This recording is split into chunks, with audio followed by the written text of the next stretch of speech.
Abasuubuzi mu katale k'ewandegeya bakedde kwekuma mu gutaka nga beekalakaasa olw'embeera embi gye bakoleramu mu katale kano. Bano basabye Pulezidenti Museveni aveeyo abayambe aggyeko mu katale kaabwe kano nga bw'agenda akola mu bifo ebirala n'akyusa embeera z'abakozi.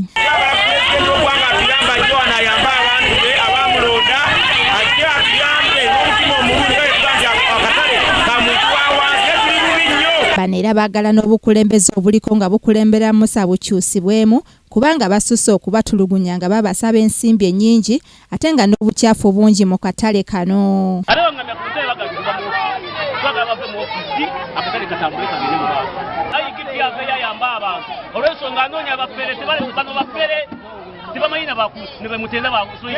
Iyo poliisi y'ewandegeya ng'edduumirwa DPC waayo Nsabimana etuuse mangu mu kitundu kino okusobola okukakkanya embeera era ng'ono asabye abasuubuzi okukwata empola n'asuubiza nti ensonga zaabwe za kukolebwako.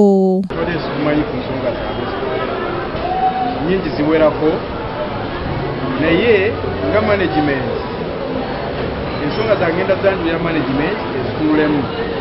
Ensonga y'obukulembeze KCCA yateekawo akakiiko ak'ekiseera okuddukanya akatale kano.